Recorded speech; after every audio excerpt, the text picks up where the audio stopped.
നമുക്കിനി പത്തനംതിട്ടയിലേക്കൊന്ന് പോകാം. ഇന്ന് സംസ്കാരം നടക്കുന്ന പത്തനംതിട്ടയിൽ വാഴമുട്ടം സ്വദേശി PV മുരളീധരൻ്റെ വീട്ടിൽ നിന്നാണ് ഞങ്ങളുടെ പ്രതിനിധി പ്രവീൺ പുരുഷോത്തമൻ ചേരുന്നത്. പത്തനംതിട്ടയിൽ നിന്ന് 6 പ്രവാസികൾക്കാണ് ജീവൻ നഷ്ടപ്പെട്ടത് എന്നതും നമ്മളുടെ ഉള്ളിലേക്കുന്ന വാർത്തയാണ്. പ്രവീൺ നമുക്കൊപ്പം ചേരുന്നു.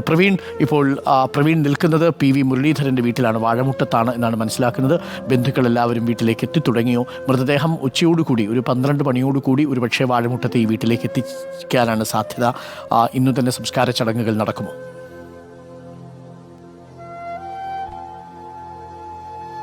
അരുൺ, പത്തനംതിട്ടയെ സംബന്ധിച്ച് പത്തനംതിട്ടയിലാണ് ഏറ്റവും കൂടുതൽ മലയാളികൾ ഈ കുവൈറ്റിലെ ഈ തീപിടുത്തത്തിൽ മരിച്ചത്. അതിൻ്റെ ഒരു ദുഃഖം എല്ലാ ആളുകൾക്കുമുണ്ട്.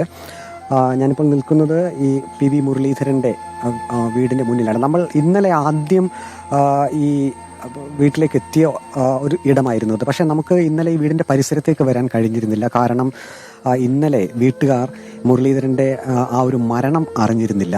അതുകൊണ്ട് തന്നെ നമ്മൾ ഇവിടുന്ന് ഏകദേശം ഒരു 750 മീറ്ററോളം മാറി ദൂരെ ഒരു സ്ഥലത്ത് നിന്നാണ് ഈ വാർത്ത റിപ്പോർട്ട് ചെയ്തിരുന്നത്. വീട്ടുകാർ അറിഞ്ഞില്ലെങ്കിൽ അത് നമ്മൾ അവിടെ ചെന്ന് അത് അറിയിക്കേണ്ട എന്നുള്ള ഒരു രീതിയിലായിരുന്നു നമ്മൾ ദൂരെ മാറിയുന്നത്. പക്ഷേ ഇന്നിപ്പോൾ ഇവിടെ ബന്ധുക്കളൊക്കെ എത്തിയിട്ടുണ്ട്. വീട്ടുകാർ ആ ഒരു യാഥാർത്ഥ്യം തിരിച്ചറിഞ്ഞിരിക്കുന്നു. മുരളീധരൻ ഇനി തങ്ങളോടൊപ്പം ഇല്ല എന്നുള്ളത്. ഇപ്പോൾ ബന്ധുക്കളെയൊക്കെ ഇങ്ങോട്ടേക്ക് എത്തുന്നുണ്ട്. സംസ്കാര ചടങ്ങ് നടത്തുന്നതിനുള്ള ഒരുക്കങ്ങളാണ് ഇപ്പോൾ ഇവിടെ പുരോഗമിക്കുന്നത്. ഇദ്ദേഹത്തിന് ഒരു മകനും മകളുമാണ് ഉള്ളത്.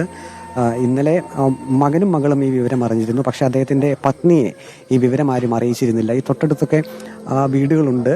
ആ വീടുകളിലുള്ളവരൊക്കെ ഈ വിവരം അറിഞ്ഞെങ്കിൽ പോലും ഈ വീട്ടിലേക്ക് ആ ഒരു വിവരം ആരും എത്തിച്ചിരുന്നില്ല. പിന്നീട് ഇന്നലെ വൈകിട്ടോടു കൂടിയാണ് ഈ കാര്യങ്ങളൊക്കെ അദ്ദേഹത്തിൻ്റെ ഭാര്യയോട് പറഞ്ഞത്. ഇപ്പോൾ ഏതായാലും ബന്ധുക്കളൊക്കെ ഇവിടെ എത്തിയിട്ടുണ്ട്. സംസ്കാര ചടങ്ങിനുള്ള ഒരുക്കങ്ങളൊക്കെ ഇവിടെ നടത്തുന്നുണ്ട്. ഉച്ചയോടുകൂടി തന്നെ മൃതദേഹം വീട്ടിലേക്ക് എത്തും എന്നാണ് ബന്ധുക്കൾ എല്ലാവരും തന്നെ പ്രതീക്ഷിക്കുന്നത്.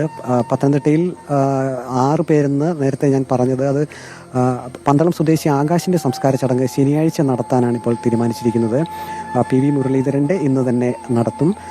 തിരുവല്ല മേപ്രാൾ സ്വദേശിയായിട്ടുള്ള തോമസ് ഹ്യൂമൻ്റെ മൃതദേഹവും ഇന്ന് എത്തിക്കും. പക്ഷേ സംസ്കാരം ഇന്ന് നടത്തണമെന്നത് സംബന്ധിച്ചൊരു തീരുമാനത്തിലേക്ക് എത്തിയിട്ടില്ല. കോന്നി സ്വദേശി സജു വർഗീസിൻ്റെ സംസ്കാര ചടങ്ങും തിങ്കളാഴ്ചയായിരിക്കും നടത്തുക.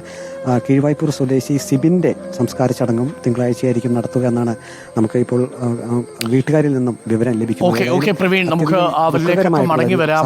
നമുക്ക് ദൃശ്യങ്ങളും പ്രേക്ഷകരിലേക്ക് എത്തിക്കാം അല്പസമയത്തിനുള്ളിൽ.